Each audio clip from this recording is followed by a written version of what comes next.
Careful with the tray, waitress. Some people simply aren't meant for places like this. The millionaire's wife smiles coldly as the room falls silent. Forks stop. Waiters freeze. Everyone in the restaurant knows her rule: never embarrass Selena Northwood. But the new waitress doesn't apologize. Instead, she studies the woman's face. The diamond bracelets, the perfect accent, the royal posture. Then she tilts her head slightly, because she recognizes something no one else does. Not the millionaire's wife, not the city's most feared socialite, but the girl who once spilled an entire tray of pancakes in a Georgia diner. And when the waitress says one quiet name, the empire of lies begins to collapse. Aria was not merely a restaurant. It was a theater of wealth, located in a discreet ivy-covered corner of a city that warped money. It was where deals were sealed with a handshake over a $500 a steak, and reputations were made or broken by the tilt of a wineglass. The air itself seemed filtered, smelling of old leather truffle oil and the faint, sweet perfume of generational power. The staff moved with the silent, practiced grace of dancers, their cardinal rule drilled into them from day one. The patron is always right, especially when they are wrong. And no patron was ever more right than Selena Northwood. She wasn't loud or ostentatious. Her brand of cruelty was a far more refined poison. It was in the languid, judgmental sweep of her gaze across a freshly set table, a gaze that could find a microscopic flaw on a fork tine from 10 feet away.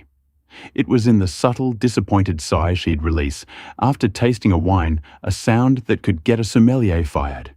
It was in the way she never ever used a staff member's name, referring to them only with a clipped U or a sharp snap of her fingers. Her husband, Preston Northwood, was a titan of industry, a man whose name was etched onto buildings and whose decisions could sway the market. In Aria, however, he was merely an accessory, a handsome, well-tailored prop who sat beside his wife, nodding absently as she systematically dismantled the confidence of whoever was assigned to their table. He seemed either oblivious to his wife's casual malevolence or simply too weary to care. The staff had a name for the corner booth. She always demanded the guillotine. The unlucky waiter assigned to it for the evening knew their tips would be non-existent, and their morale would be in tatters by the end of the service. On one particularly brutal Tuesday, a young waiter named Kevin had been reduced to a trembling mess because Selena claimed the bubbles in her San Pellegrino were insufficiently vigorous. She made him open 4 separate bottles at the table until one met her unknowable standard, all while maintaining a look of profound, soul-crushing disappointment. Kevin quit the next day. It was into this lion's den that Nina Riley walked. Nina was 24, with a quiet watchfulness in her deep brown eyes and a calm demeanor that was often mistaken for naivety. She wasn't new to the service industry, having worked her way through college waiting tables at less glamorous establishments. She had a knack for reading people and an almost pretty natural ability to remain unruffled. She needed the job at Aria. The pay was legendary if you could survive the clientele. Her new manager, Mr. Coleman, a man with a perpetually furrowed brow and a stomach full of ulcers, had given her the tour with a weary solemnity. "The rules are simple, Riley," he'd said, his voice low. "Anticipate, accommodate, and above all, be invisible. Your goal is for the guests to have an experience so seamless they forget you exist." He paused, his eyes darting towards the guillotine. "And if you are ever assigned to table 12, God help you." Nina learned about Selena Northwood through the hushed, fearful gossip of the staff. Leo, a veteran waiter with a cynical wit, filled her in during a lull. "She's not a customer. She's a predator," he said, polishing a wineglass with furious precision. "She comes here to feel powerful by making us feel small. She apparently comes from old money. Went to Vassar Summers in the Hamptons. Knows everyone who matters. She's untouchable." Nina just listened, absorbing the information without comment. She'd met difficult customers before. She'd dealt with entitled students, angry drunks, and condescending academics. How much worse could one woman be? She found out 2 weeks into the job. It was a Thursday night. The restaurant was humming with the low thrum of quiet power. Mr. Coleman approached her, his face pale. "Riley," he whispered, as if saying it too loud would trigger the apocalypse. "The Northwoods are here. You're up. Table 12. A collective sympathetic WS went through the nearby staff. Leo gave her a look that was part pity, part morbid curiosity. Nina just smoothed her apron, took a deep breath, and picked up 2 leather-bound menus. "Okay," she said, her voice even. "Table 12. As she approached the booth, she saw them. Preston was on his phone looking bored. And Selena, she was watching Nars approach like a hawk watching a field mouse. She was impeccably dressed in a navy blue dress that probably cost more than Nana's car. Her hair was a perfect blonde helmet, and her face was a mask of placid superiority. But it was her eyes, cold pale blue, and utterly devoid of warmth that made Nana's stomach tighten. Nar had never seen this woman before in her life. And yet, as Selena turned her head, just so, a flicker of something sharp and dismissive in her expression, a strange, dissonant chord of familiarity struck Nina so faint and deep it was almost imperceptible. She pushed the feeling aside. It was time to perform. "Good evening," Nina said, her voice steady and clear. "Welcome to Aria. May I get you started with something to drink this evening?" Selena didn't answer. She just stared at Tanina for a long, uncomfortable moment, her eyes cataloguing every detail. Finally, she spoke, her voice a low, cultured purr that was somehow more intimidating than a shout. "We will have our usual." She didn't specify what the usual was. It was a test, the first of many. Nina didn't flinch. She had done her homework, quizzing Leo relentlessly. "Of course," Nina replied smoothly. "A bottle of the 2012 Chat Margot for Mr. Northwood, and sparkling water with a single thin slice of lime. No ice for you, Mrs. Northwood. I'll have that right out." A flicker of surprise, almost annoyance, crossed Selena's face before the mask of indifference slid back into place. Nar turned and walked away, feeling the weight of that cold blue stare on her back the entire time. The first test was passed, but as she prepared the drinks, that nagging sense of familiarity returned. It wasn't the face, not exactly. It was something else, a posture, a turn of phrase. And she couldn't place it, but it was there, a ghost of a memory she couldn't quite grasp. The service that followed was a masterclass in psychological warfare. Selena Northwood operated not with overt aggression, but with 1,000 tiny cuts. Each interaction was designed to unnerve, to create a mistake where none existed. When Nana presented the wine to Preston, who barely looked up from his phone, Selena interrupted. "Let me see that," she commanded, extending a slender, bejeweled hand. Nina handed her the bottle. Selena examined the label as if searching for a forgery. 202 an adequate year, I suppose. She waved a dismissive hand. "Prosy." As Nana poured a small tasting for Preston, Selena watched her hands. Her eyes narrowed. "Are you sure you know how to do that? You seem hesitant." "Don't spill. Preston's suit is Zignar." "I'm quite steady, Mrs. Northwood," Nina replied calmly, pouring a perfect measure without a single tremor. Preston swirled the glass, sniffed, and took a sip, giving a curt nod of approval.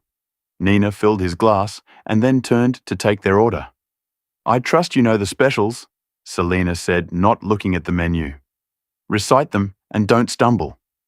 Nina listed the evening's specials flawlessly, detailing the ingredients and preparation of each dish from memory, her tone professional and even. When she finished, there was a beat of silence. "Fine," Selena said, finally opening her menu. "The deux sol deboned tableside, and if you make a mess of it, I'll be sending it back along with the bill for my dry cleaning." She snapped the menu shut. "Preston will have the filt medium rare. More rare than medium. If I see a hint of grey, the chef will be hearing from me directly." "Of course," Nana said, jotting down the order. "An excellent choice." She retreated to the kitchen, the tension in her shoulders easing slightly the farther she got from the table. The chef, a burly Frenchman named Antoine, saw her ticket come in for table 12 and gave her a sympathetic glance. The dragon lady, he grunted. Be strong, ma chérie. I'm trying, Nina said with a small smile. Throughout the meal, the tests continued. The bread basket was placed a millimetre too far to the left. The water glasses were not refilled with the silent psychic speed she demanded. The butter was, she claimed, a degree too cold. For each perceived slight, she wouldn't raise her voice. She would simply stop talking, fix Nina with that icy stare, and wait, letting the awkward silence hang in the air until Nina identified and corrected the problem. It was during the main course that the strange feeling of familiarity struck Nina again, this time with more force. She was expertly deboning the dosa sole on a gerudin beside the table. It was a delicate, high-press task. The entire restaurant seemed to hold its breath when a fish was deboned for Selena Northwood. As Nina worked, Selena was speaking to Preston, complaining about a charity gala she had attended. Honestly, the whole affair was utterly provincial. She said, her voice dripping with disdain. You could tell half the women there rented their gowns, and Beatrice Langley had the audacity to wear the same Cartier necklace she wore last spring, so terribly common. It was her pronunciation of the word common. She clipped the end of it a slight, almost imperceptible twang that seemed entirely out of place with her polished transatlantic accent. It was the kind of accent one gets from years of elocution lessons designed to scrub away any trace of a regional dialect. But for a split second, a crack had appeared in the facade, and a different sound had slipped through. A sound that was rougher, sharper southern. Na's hands faltered for a fraction of a second, the deboning knife scraping against the plate. Selena's head snapped towards her. Is there a problem? She asked, her voice dangerously soft. No, Mrs. Northwood. Not at all, Nina said, recovering instantly. She finished her work, plated the fish beautifully, and set it before her. Your do sole. Selena inspected it, her fork prodding the delicate white flesh. Finding no fault, she gave a curt, dissatisfied nod and took a bite. As Nina cleared the plates later, Preston, who had been silent for most of the meal, finally spoke to her. The steak was perfect. Thank you. He offered a brief or tired smile. You're very welcome, Mr. Northwood, Nina replied. Selena shot her husband a look that could freeze fire. Don't encourage them, Preston. It only leads to familiarity. The rest of the meal passed in a similar state of cold tension. They declined dessert. As Nina presented the check, Selena scrutinized every line item. Then she produced her Black American Express card. When Nina returned with the slip to be signed, she watched as Selena deliberately slowly drew a thick line through the tip amount and wrote a firm, undeniable $0. It wasn't a surprise no one ever got a tip from Selena Northwood. Her payment was that you were for now still employed. As they rose to leave, Selena paused and looked directly at Nina one last time. You are new here. It wasn't a question. You lasted longer than the last one. Don't let it go to your head. Without another word, she swept out of the restaurant, Preston trailing in her wake like a ship's dinghy. Na stood by the empty table, her mind reeling. It wasn't the insults or the lack of a tip that bothered her. It was that accent, that single misplaced syllable, and something else too. A memory was stirring deep in the recesses of her mind, a memory of a hot summer day, the smell of sizzling bacon, and a loud, brash voice complaining about customers. A voice that sounded eerily like Selena Northwood's, but stripped of all its expensive polish. She shook her head, trying to clear it. It was impossible. Selena Northwood was old money, a society queen. The woman in her fragmented memory was someone else entirely. But the seed of curiosity had been planted, and Nina Riley was not the type of person to let a mystery go unsolved. The days following her first encounter with Selena Northwood were filled with a gnawing obsession for Nina. During her shifts, she was the model employee, efficient, polite, and unobtrusive. But internally, her mind was a whirlwind, constantly replaying the evening, searching for clues. The way Selena held her fork, the dismissive flick of her wrist, that single, oddly pronounced word common. She started by asking Leo more questions, phrasing them casually so as not to arouse suspicion. So what's the deal with the Northwoods? She asked one afternoon while they were folding napkins. Leo, you said she's old money. That's the legend. Leo said, snapping a napkin into a perfect bishop's mitre. The story goes her family, the Beaumonts, were one of the founding families of the city. Railroads shipping the whole 9 yards. She was a society debutante, went to the best schools, married Preston, right out of Vassar. It was the merger of the century, his new money, and her ancient name. They say her family estate is a registered historical landmark. Nina frowned. The Beaumonts, I've never heard of them. They're not flashy. Leo shrugged. Old money doesn't need to be. They keep to themselves. That's why she's so high and mighty.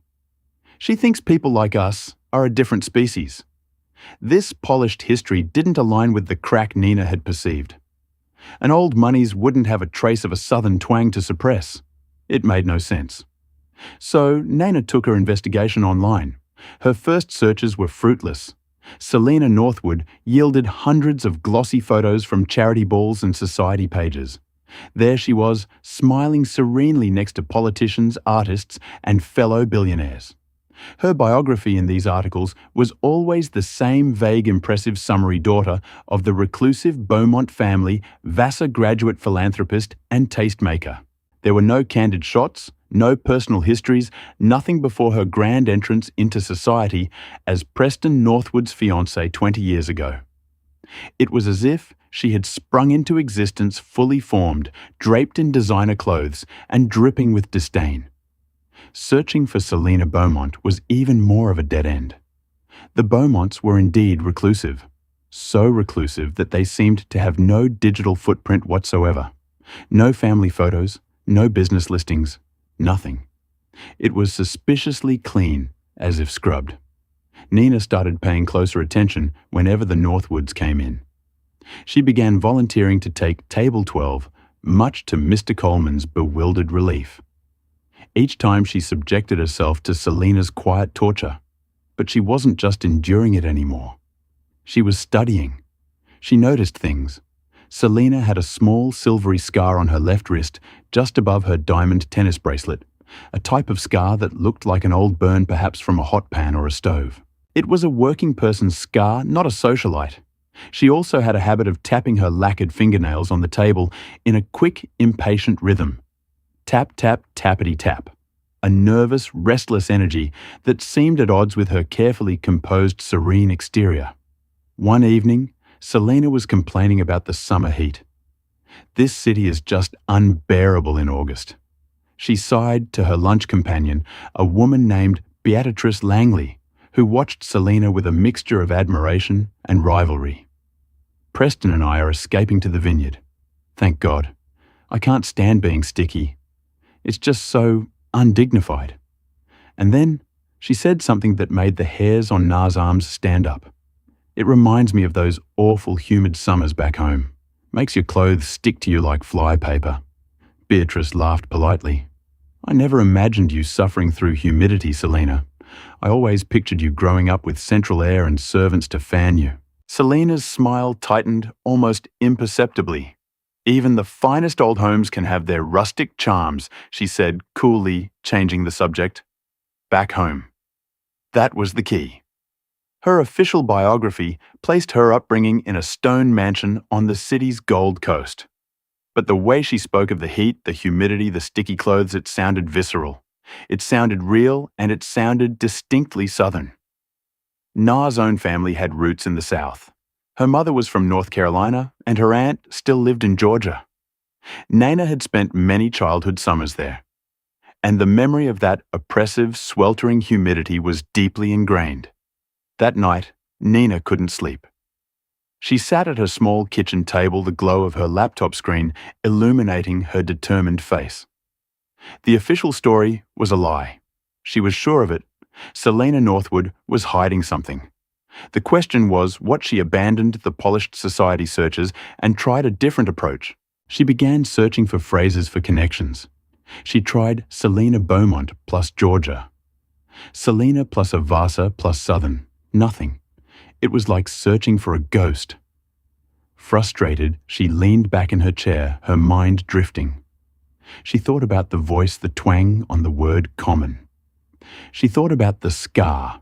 She thought about the impatient tapping of the fingernails, and then a memory surfaced unbidden. She was 10 years old, visiting her Aunt Carol in a small town just outside of Atlanta. They'd gone out for breakfast at a bustling, noisy diner. It was a Waffle House. The air was thick with the smell of coffee and grease. The waitresses were fast, loud, and efficient, shouting orders to the cooks, their pens stuck behind their ears. There was one waitress in particular her 10-year-old self had been fascinated by. She was young, maybe early 20s, with sharp features and bleached blonde hair pulled back in a tight ponytail. She was a whirlwind of motion, balancing plates up her arm, her voice cutting through the den. She had a sarcastic, biting wit and complained loudly to the other waitresses about her no-account boyfriend and the cheapskates who didn't tip. And she had a nickname everyone shouted at her. "Center table 3 needs a waffle stat." "Hey, Senna, more coffee over here, Senna?" Na's breath caught in her chest. She sat bolt upright, her heart hammering. It was a long shot, a wild, impossible leap of logic, but the memory was so vivid. The impatient way S.A. would tap her pen against her notepad while waiting for an order. Tap, tap, tappity, tap. The angry red burn mark on her wrist from bumping into the grill. The sharp, southern, inflected voice. Could it be? Could the impeccably polished, terrifyingly regal Selena Northwood Aries to the Beaumont fortune actually be Senna, the Waffle House waitress from Georgia? It seemed insane, preposterous, a fantasy born of sleep deprivation and a dislike for a rude customer. But Nina couldn't shake it. She opened her laptop again, her fingers flying across the keyboard. This time, her search was different. She wasn't looking for a Beaumont. She was looking for a Cena. She typed in Waffle House, Cena, Georgia, 1990s. The search results were a jumble of nonsense too broad. She needed to narrow it down. She tried to remember the name of the town she'd visited with her aunt. It was on the tip of her tongue. Something with a tree in it. Oak Haven. She typed "Saw Waitress, Oak Haven, Georgia." And there on the third page of the search results was a link to the digitized archives of a small local newspaper, the Oak Haven Gazette. The headline, dated July 1998, read, "Local Waitress Wins Regional Pie Baking Contest." Her heart pounding. Na clicked the link. The page took a moment to load the old grainy photograph slowly rendering on her screen, and then she saw it. It was a picture of 3 women holding up pies. The woman in the center was smiling broadly, holding a trophy. She was younger, her face a little fuller, her hair a brassy blonde, but there was no mistaking it. It was her, the sharp cheekbones, the determined set of her jaw, and the eyes. The same cold, calculating, pale blue eyes that now stared down the elite of the city from Table 12 at Aria. The caption beneath the photo read, "Local favorite Selena S.A. Kowalski takes first prize for her famous peach cobbler at the annual county fair." Congratulations, Sena. Selena Kowalski, not Beaumont. Nana leaned back, a slow smile spreading across her face. The Empress had no clothes, and Nana had just found the receipts from the tour. The discovery of Sar Kowalski from Oak Haven, Georgia, changed everything. Nina now walked into Aria not with trepidation, but with a quiet, humming confidence. The fear was gone, replaced by a profound, almost comical understanding. Every icy glare, every condescending remark from Selena was no longer the barb of a superior being. It was the desperate defense of a woman terrified of being found out. The Empress wasn't an empress at all. She was just Cena from the Waffle House, playing a role, and her performance was starting to fray at the edges. Perhaps sensing a shift in the power dynamic, the subtle way Na no longer flinched at her stare, the calm, knowing placidity in her eyes, Selena escalated her campaign. Her microaggressions became more pronounced, her complaints more frequent and absurd. "This water," she announced one evening, pushing her glass away. "It tastes sweet." "Are you using filtered tap water? I demand bottled." "It is bottled, Mrs. Northwood," Nina replied evenly. "Fiji as always." "Then the glass is contaminated. Bring me another." Another night she claimed her soup was cold, despite the steam visibly rising from the bowl. She sent it back twice. Antoine the chef was furious, but Mr. Coleman placated him, his face a mask of strained diplomacy. Selina was trying to get Nah fired, and she was becoming less subtle about it. Preston Northwood, for his part, was beginning to look less oblivious and more concerned. He started watching the interactions between his wife and the waitress. He saw Selina's mounting agitation, her increasingly erratic complaints. He noticed the steady, unnerving calm with which Nana met every challenge. One evening, after Selina accused Nana of shortchanging them by $10 on a bill over $1,000, a quick recount proved her wrong. Preston lingered behind as his wife swept out. "I apologize for my wife," he said to Nina in a low voice, his eyes full of a deep, ancient weariness. "She has been under a great deal of stress lately." "It's no problem at all, Mr. Northwood." Nah said, her expression unreadable. The apology seemed to infuriate Selina even more. Her next visit was with her social rival, Beatrice Langley. It was clear from the outset that Selina was performing for Beatrice, demonstrating her power within the walls of Aria. She was more demanding than ever. "The lighting at this table is simply ghastly," Selina declared loudly enough for nearby tables to hear. "It's casting the most unflattering shadows." "You," she said, snapping her fingers at Nina, "have the manager do something about it." Mr. Coleman rushed over, wringing his hands. "Mrs. Northwood, I am so sorry. The lighting is centrally controlled." "Then uncontrol it," she snapped. "I will not dine in a grotto." While Mr. Coleman scrambled to find a solution, Nana continued to serve them, her movements fluid and calm. Beatrice was watching the entire exchange with a small, amused smirk, which only fueled Selina's eye. This was when the memory that would become Nana's ultimate weapon fully crystallized.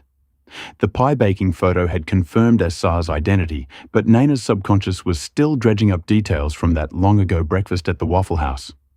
She remembered a sudden tremendous crash, a collective gasp followed by shocked silence, and then an eruption of laughter. Saw the waitress had been trying to impress her manager, or perhaps just show off. She had loaded up a tray with an impossible number of plates, at least a dozen piled high with pancakes, hash browns, and eggs. She tried to hoist it onto her shoulder, with a cocky grin, but her foot had slipped on a pat of melted butter on the linoleum floor. The result was a catastrophe of breakfast foods. The tray had gone flying, plates, shattered pancakes sailed through the air like greasy frisbees. A mountain of hash browns and scrambled eggs had landed directly in the lap of a portly, important-looking man in a suit. The man, red-faced and sputtering, had leapt to his feet. Nina now remembered someone shouting his name, Councilman Miller. Senna, covered in syrup and shame. Her face, bright crimson, hadn't apologized. She had stood amidst the wreckage, put her hands on her hips, and yelled a phrase so raw and unladylike that it had become the stuff of local legend, a phrase that Nah's aunt had repeated with a chuckle for years afterward. "Well, damn and blast," Sina had shouted, her Georgia a draw thick as molasses. "Guess you all wanted a floor sample." The memory was so clear, so perfect. It was the ultimate piece of ridicule. It wasn't just that Selina Northwood had been a Waffle House waitress named Sar Kowalski. It was that she had been a clumsy, hot-tempered, and infamous one. This knowledge settled inside Nana, a heavy, powerful secret. She had no intention of using it. To do so would be cruel, a weapon of mass social destruction. She would keep it to herself, a private source of amusement and armor against Selina's attacks. She believed that simply knowing the truth was enough. She was wrong. Selina, feeling her power over Nina Wayne and her husband's patience thinning, decided she needed to end things. She needed to have this calm, infuriating waitress removed from her sight permanently, and she planned to do it in the most public and humiliating way possible. The stage was set for their final confrontation a week later. The Northwoods were hosting a small exclusive dinner for a potential business partner of Preston's, a Japanese investor named Mr. Tanaka, and his wife. It was a crucial meeting. The deal was worth hundreds of millions of dollars. Selina had personally called Mr. Coleman to ensure that every detail would be flawless, and she had made one specific chilling request. "I want the new girl Nina serving my table." She had said, her voice like velvet-wrapped steel. "I want to see if she has what it takes." Mr. Coleman had warned Nina. "She's setting a trap. Riley, be careful. One wrong move tonight, and she'll have you fired before the appetizers are cleared." Nina simply nodded. "I understand." She knew it wasn't a test. It was an execution, and Selena Northwood had just handed her the axe. Before the night of the pivotal dinner, Nina felt a need to solidify her position, not for herself, but for the sake of certainty. A grainy newspaper photo and a childhood memory were powerful, but they were still in a way ephemeral. She needed something more concrete, a final link in the chain that connected Sana Kowalski to Selena Northwood. She called the one person who could provide it her Aunt Carol. "Aunt Carol, it's Nanina." Nanina Bug. What a surprise. "How are you?" "Honey," Carol's voice was warm and imbued with the gentle L of her Georgia home. I'm good. Listen, I have the strangest question for you." Na began pacing her small apartment. "Do you remember years and years ago when I was a kid, you took me to a Waffle House in Oak Haven?" Carol laughed. "Heavens, child, I've probably taken you to a dozen Waffle Houses. Which time are you talking about?" "This one was memorable," Nana said. "There was a waitress. Everyone called her Sena. Bleached blonde hair, real spitfire. There was an incident with a lot of breakfast plates and a local politician." Aunt Carol let out a hoot of laughter, so loud Nana had to pull the phone from her ear. "Oh my lord. You remember that Sena Kowalski?" "Of course I remember Sena. That girl was a legend in Oak Haven for about 6 months. The hash brown fling, they called it. Poor Councilman Miller smelled like fried potatoes for a week. S.A. was so embarrassed, she barely showed her face for days." Na's grip on the phone tightened. "What happened to her Aunt Carol? Do you know?" "Well, that's the thing," Carol said, her voice lowering conspiratorially. "She was always talking about getting out, about being somebody. Said Oak Haven was too small for her ambitions. She was saving every penny she made. Then about a year or so after the hash brown flings, she just disappeared, vanished overnight, packed her bags, and left. No one ever heard from her again." Carol paused, then continued. "Some people said she went out to California to be an actress. Others said she ran off with a rich fellow who was just passing through town. Her mom was heartbroken. S.A. never even called." "What was her ambition?" Nina asked quietly. "What did she want to be rich?" Carol said, without a moment's hesitation.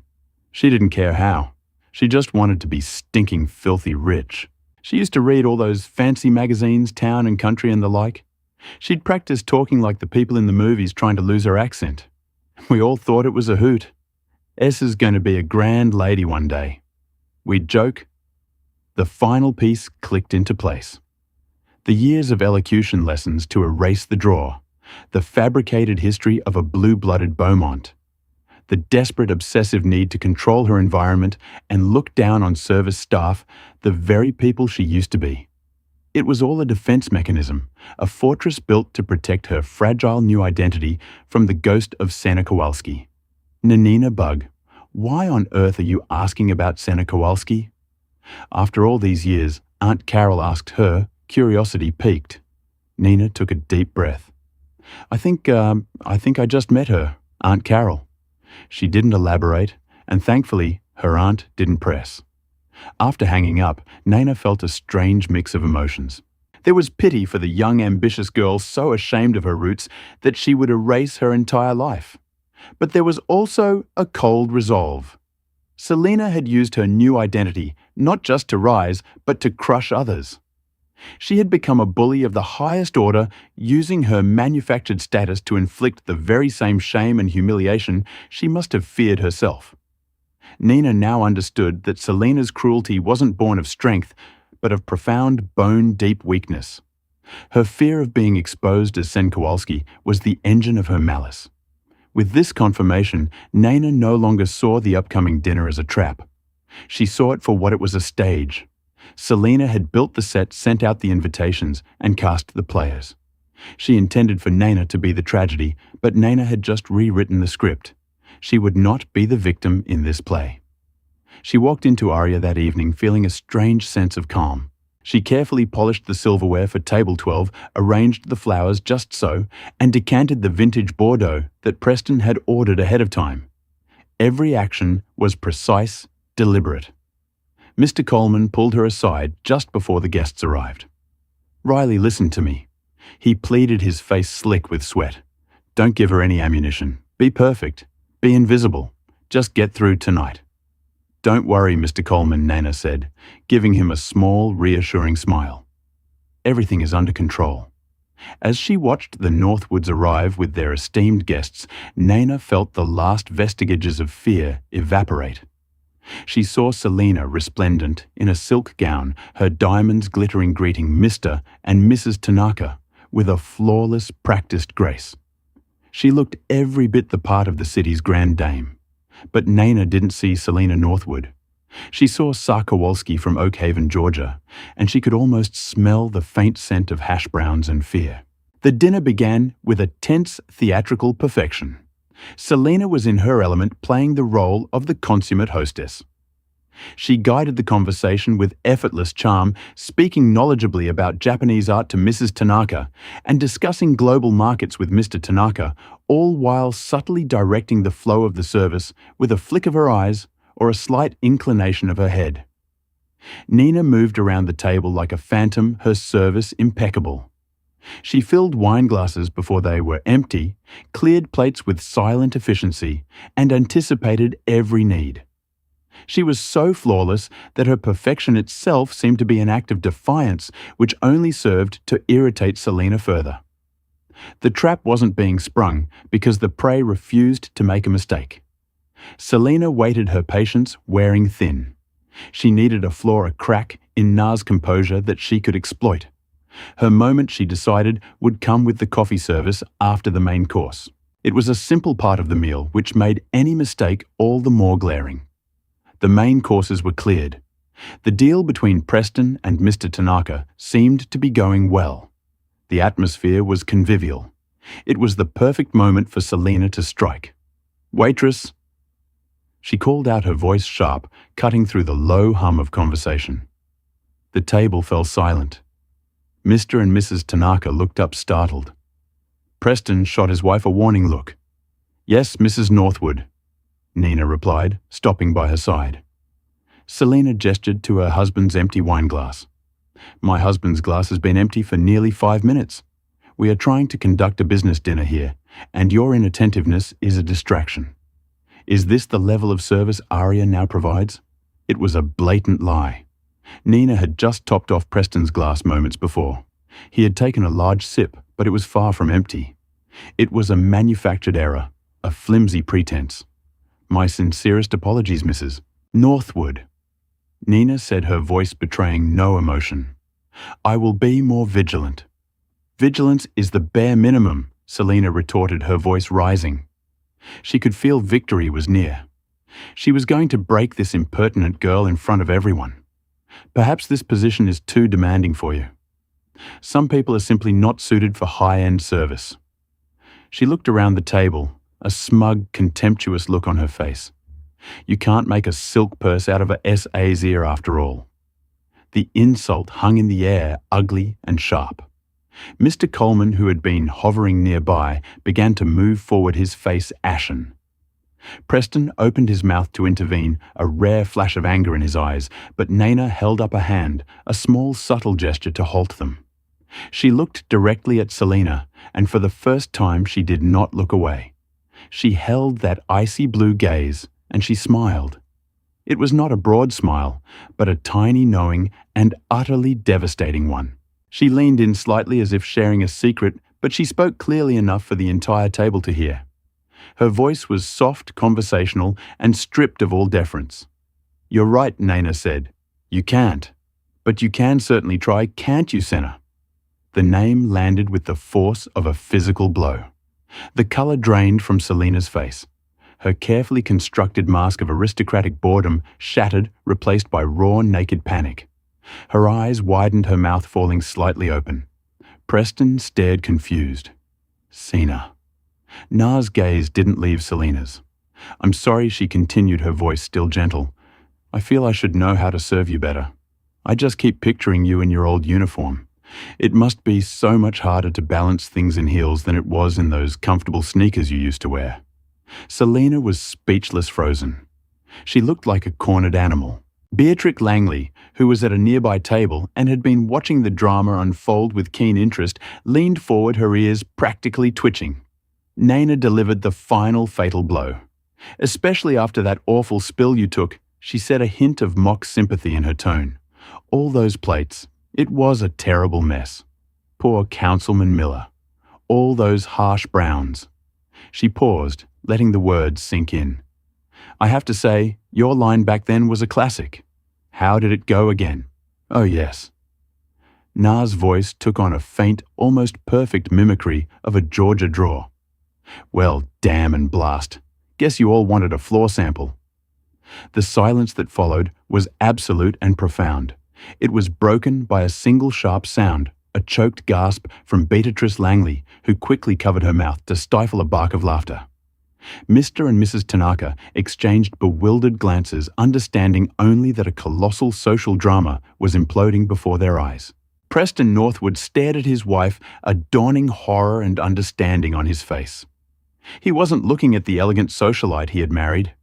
He was seeing the cheap dye job, the Waffle House uniform, the years of lies. He was seeing Sina Kowalski. But the most devastating reaction came from Selina herself. The terror in her eyes curdled into pure, unadulterated rage. But it was the rage of the powerless. She was exposed.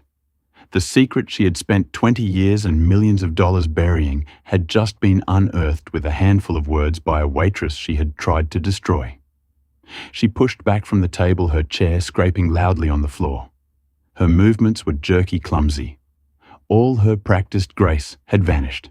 She opened her mouth to scream, to deny, to say something, but only a strangled squeak came out.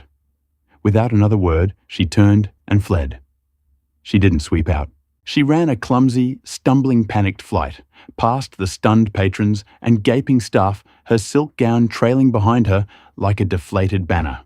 The Empress had been dethroned. The guillotine was empty. And in the stunned silence of Arya Nina, Riley stood perfectly still, holding an empty coffee pot, her expression calm, her work finally done. The silence Selina left in her wake was more profound than any sound. It was a vacuum pulling all the air and noise from the opulent dining room of Arya. Patrons who had been pretending not to watch were now staring openly, forks frozen halfway to their mouths. Mr. and Mrs. Tanaka looked at Preston with expressions of deep sympathetic embarrassment. Their 9F-figure business deal suddenly the least important thing in the room. The staff stood like statues, their professional composure shattered by the sheer raw humanity of the scene they had just witnessed. Na remained at the table, the silver coffee pot still in her hand. The adrenaline that had surged through her during the confrontation began to recede, leaving a strange, hollow calm. She had done it. She had pulled the pin on a grenade she didn't even know she was holding until the last second. Looking at Preston Northwood's face, a mask of dawning horror and betrayal, she felt not a victor's triumph, but a somber sense of finality. This was not just the end of an evening. It was the end of a life and identity meticulously crafted over 2 decades now, lying in ruins on the expensive carpet. Preston was the first to move. He slowly folded his napkin, placing it beside his plate with a precision that seemed utterly surreal. He rose his tall frame, looking stooped and weary. "Mr. Tanaka, Mrs. Tanaka," he said, his voice raspy. "I believe this concludes our evening. My deepest apologies." He gave Nana a long, unreadable look. It wasn't angry. It wasn't grateful. It was simply bereft. Then he turned and walked out of the restaurant, not running like his wife, but moving with the heavy, defeated gait of a man who had just discovered the foundations of his world were made of sand. The spell was broken. A low murmur erupted across the room, the sound of gossip being born in real time. Beatrix Langley was already tapping furiously into her phone, her face alight with the malicious glee of a social predator who had just witnessed the fall of the alpha. The story of Selena's downfall was already leaving the building before her car had even left the curb. Within a day, the whispers became a roar. Beatrix's carefully curated text messages had spread the choicest details through the city's elite. The story was told and retold at tennis clubs over boardroom lunches and in the hushed salons of the wealthy. It was a spectacular, irresistible scandal. The city's most feared woman, the Empress of Ice and Old Money, was a fake. The Beaumont Aries was S.A. Kowalski from Oak Haven, Georgia. Cruel, mocking nicknames bloomed overnight. The hash brown A's Waffle House's the fear she had so meticulously cultivated was gone, replaced by the one thing her fragile ego could not withstand. Public ridicule, her social execution, was absolute. Invitations to galas were rescinded. Her name was quietly removed from the boards of charities she lorded over. Friends who had once fawned over her now crossed the street to avoid her. She had built her entire world on a pedestal of perceived superiority, and overnight, Nana had kicked it out from under her. The final private confrontation happened in the cold marble-floored foyer of the Northwoods mansion. The house felt less like a home and more like a museum to a life that no longer existed. Selena, her face pale and swollen from crying, tried to defend herself. She spun a tale of ambition, of wanting a better life, of doing what was necessary. She blamed Nana, calling her a jealous, vindictive nobody who had sought to destroy her. Preston listened to it all, his expression unchanging. When she was finished, her angry, self-pitying words echoing in the vast space, he finally spoke. His voice was quiet, devoid of the fury she had expected. It was worse. It was empty. "I don't care that you were a waitress. Sena," he said, the use of her old name, a deliberate final severance. "My father was a mechanic. I started my first company with a loan and a garage. Do you think I care where you came from?" He shook his head, a look of profound sorrow in his eyes. "What I care about is the lie. For 20 years, our life has been a performance. I see it now. I see everything." He took a step closer, his voice dropping lower. "That young waiter you had fired because you claimed his cologne was offensive. Did he just remind you of some boy you once knew in Oak Haven? That charity for underprivileged students you refused to fund? Were you afraid of seeing yourself in their faces? All that cruelty, all that venom. It was never about them, was it? It was about you. You were so terrified of someone discovering Kowalski that you spent every day trying to kill her over and over by hurting people who reminded you of her." He looked around at the opulent, loveless house they had built together. "I can't live in this mausoleum anymore. I can't live with the woman you became to protect a secret I would never have judged you for." The divorce was swift and private. Preston was more than fair with the settlement. But the one thing she couldn't have was his name, or his protection. Selena Northwood ceased to exist. Kowalski, now wealthy but utterly alone, vanished from the city, retreating into the very reclusiveness she had once faked for her imaginary family. Back at Aria, the change was palpable. It was like a perpetual grey sky had finally cleared. The tension that used to grip the staff from the moment they walked in was gone. Laughter could be heard from the kitchen. Mr. Coleman was seen smiling, an expression so rare his facial muscles seemed to struggle with the effort. The staff no longer walked on eggshells, and the service paradoxically became even better, warmer, more genuine. Nina became a reluctant icon. The staff treated her with a new level of reverence, their eyes holding a mix of awe and gratitude. One evening, Leo cornered her as they were setting up for the dinner rush. "I have to say, Nana, I've seen a lot in my 10 years here," he said, shaking his head slowly. "I've seen chefs throw plates, customers throw tantrums, and marriages fall apart over a bottle of wine. But I've never seen anything like that. You didn't just get a rude customer to leave. You liberated a kingdom." Though Nina offered a small, tired smile. It wasn't a kingdom, Leo. It was just a very sad, very scared woman in a gilded cage. The victory, however, felt complicated. She had won, but the battle had left a strange taste in her mouth. She had exposed a lie, yes, but she had also completely dismantled a person's life. Watching Selena flee the restaurant, stripped of all her power and dignity, hadn't felt like justice. It had felt like a tragedy. Nina realized with stunning clarity that she wanted no part of this world, this theater of power, wealth, and profound insecurity. A few months after the incident, she handed her notice to Mr. Coleman. Her savings account was healthy, and her path was clear. She was re-enrolling in college to finish her degree in psychology. She was no longer content to simply observe human behavior. She wanted to understand it. She wanted to know why people build such elaborate fortresses around their hearts and what it takes to help them find the courage to come out. Her last night at Aria was filled with a warmth that would have been unimaginable just a few months prior. Chef Antoine, a man who had lived in terror of Selena's palate, prepared a special tasting menu for her.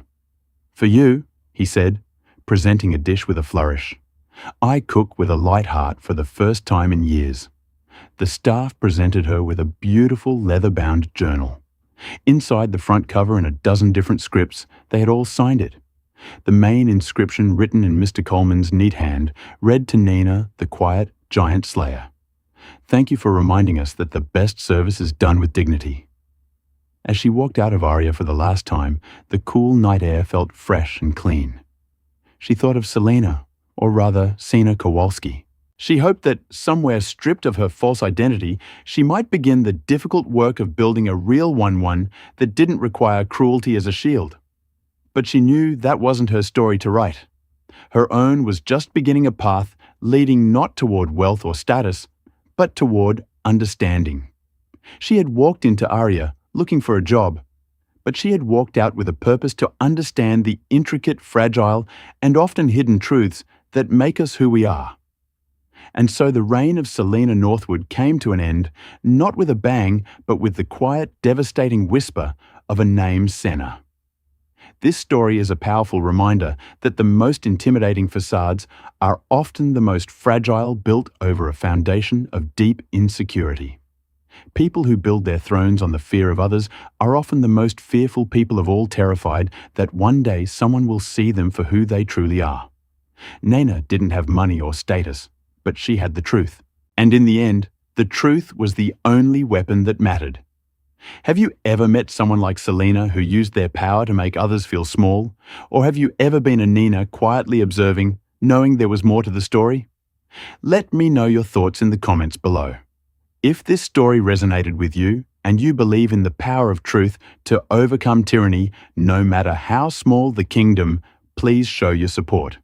Hit that like button. Share this video with someone who would appreciate a story of real-life drama and poetic justice. And most importantly, subscribe to the channel for more stories about the hidden lives and secret dramas that unfold around us every single day. Thank you for listening.